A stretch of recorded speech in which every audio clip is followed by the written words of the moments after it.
Bonjour à tous et à toutes, chers amis. Comment allez-vous?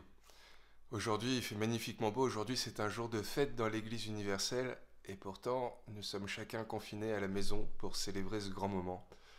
J'aimerais déjà vous souhaiter à tous, malgré les circonstances, une très heureuse fête des rameaux. On n'a pas la chance de pouvoir se retrouver comme à notre habitude. On n'a pas la chance de pouvoir avoir notre petit rameau. Mais il n'empêche qu'aujourd'hui, le Seigneur, là où nous sommes, nous offre sa parole, nous offre le récit de sa passion. Et il me semble, à travers ce récit, nous offre deux clés magnifiques pour mieux comprendre et peut-être mieux vivre ce moment particulier que nous sommes contraints de subir en ce moment. Très heureuse méditation à vous tous et à vous toutes. À bientôt, chers amis.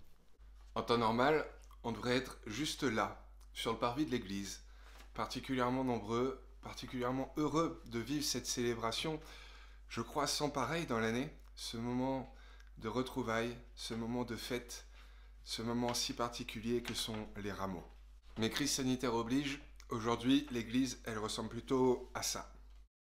On devrait tous être ce symbole à la main, à attendre la bénédiction du prêtre, ce petit rameau, symbole de joie, symbole de la royauté de notre Seigneur Jésus, symbole de la promesse de protection et symbole aussi de la résurrection, du printemps, du renouveau. Mais il n'en est rien. Aujourd'hui, peut-être que certains d'entre nous ont reproduit l'affiche que le diocèse nous invitait à faire et à mettre sur nos fenêtres pour témoigner à tous nos voisins, à tous les passants, que notre foi est toujours là, bien présente, même si nous n'avons pas la chance de pouvoir nous retrouver. C'est sûr, ça doit être un vrai crève-cœur pour nombre d'entre nous. Le fait de ne pas pouvoir partager la joie de cette belle journée, de cette magnifique messe avec une liturgie qui change un peu de l'ordinaire. Nos rameaux nous manquent. Le fait de pouvoir les ramener chez nous, pouvoir les offrir aux uns et aux autres, ce rappel de la promesse de salut et de paix pour chacun d'entre nous, ce symbole de ce en quoi nous croyons. J'aimerais déjà commencer par vous rassurer, chers amis. Ce moment si particulier qui nous est si cher et que nous ne pouvons malheureusement vivre aujourd'hui, eh bien, sachez que dès que le gouvernement nous y autorisera, pouvoir nous rassembler à nouveau avec tous, pour tous, eh bien, là, nous vivrons ensemble la bénédiction des rameaux. Soyez-en sûrs. Peut-être que ce manque, cette épreuve de ne pas pouvoir nous retrouver pour ce temps qui nous est si cher, cette célébration si particulière aux yeux de tant d'entre nous, eh bien, ça nous rappelle que derrière ce symbole de renouveau, de résurrection, de triomphe que représentent les rameaux, eh bien, il y a forcément un épisode que nous rappelle l'Évangile aujourd'hui, un épisode nécessaire par lequel il nous faut passer, comme Jésus, avant de pouvoir goûter la joie du royaume, c'est la croix.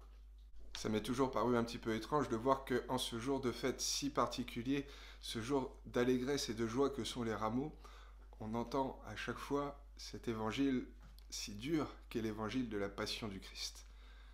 Eh bien, je ne sais pas pour vous, mais en tout cas, moi cette année, j'ai compris quelque chose. Dans ce contexte si particulier, il me semble que l'évangile que nous offre l'Église nous permet de comprendre deux choses. Premièrement, ce qui anime le cœur de Dieu, et deuxièmement, comment il agit au mieux avec chacun d'entre nous, avec notre condition humaine.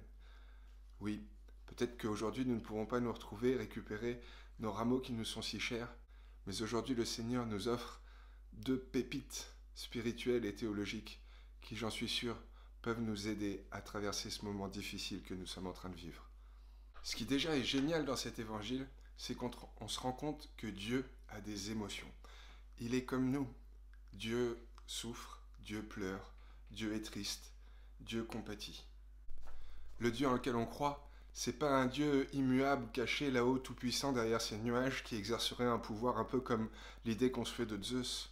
Non, notre Dieu, il est tellement proche de notre condition qu'il l'a vécu lui-même. Il sait ce que c'est que l'émotion, que la souffrance. Et je dois vous confesser que j'ai particulièrement compris ça en préparant la méditation pour aujourd'hui. Le Dieu en lequel on croit a connu la souffrance. Il sait ce qui nous est le plus dur à vivre.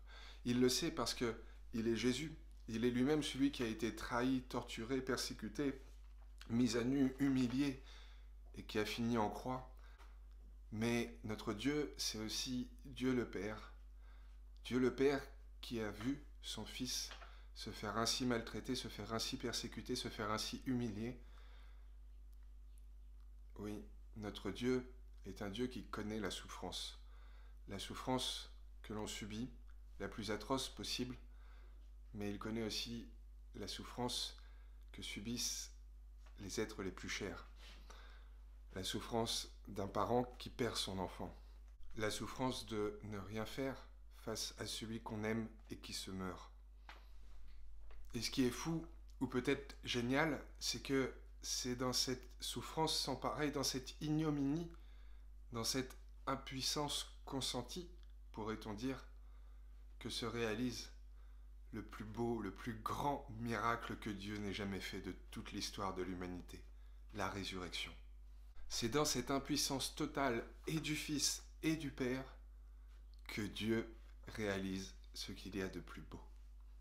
Est-ce que c'est pas magnifique de comprendre ça? Est-ce que ça ne peut pas avoir des répercussions folles sur notre aujourd'hui? En ce moment, dans les circonstances qui sont les nôtres, on expérimente notre finitude, comme Jésus, notre impuissance. C'est peut-être fou à dire, mais n'est-ce pas justement en ce moment que Dieu peut réaliser les miracles les plus fous dans nos vies? Mais non pas seulement parce que nous sommes faibles et impuissants, mais parce que nous lui offrons notre confiance. C'est ça qu'a fait Jésus. Et c'est ça qui permet à Dieu d'être pleinement en chacun de nous. Et si pour le coup, les amis, on essayait de faire comme Jésus?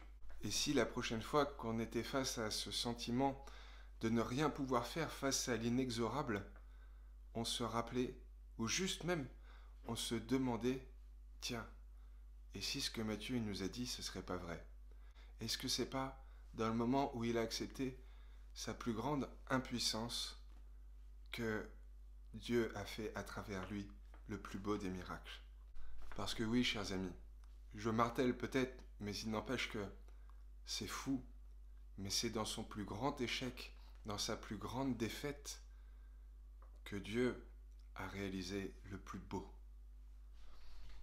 Faute de ne pas pouvoir rentrer chez nous aujourd'hui avec nos petits rameaux bénis, il n'empêche que je crois que l'Église nous offre dans cette page d'Évangile deux magnifiques pépites spirituelles et théologiques qui nous font ancrer profondément dans nos cœurs et dans nos esprits. Premièrement, nous rappeler que notre Dieu est sensible.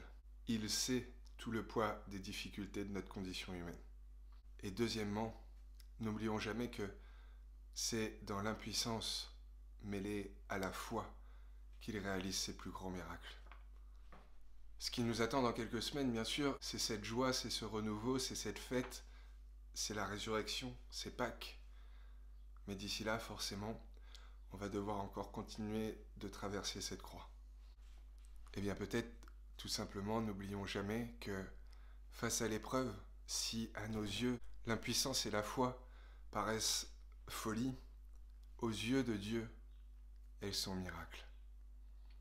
Bienheureuse fête des rameaux à tous et à toutes, chers amis, et que Dieu vous bénisse.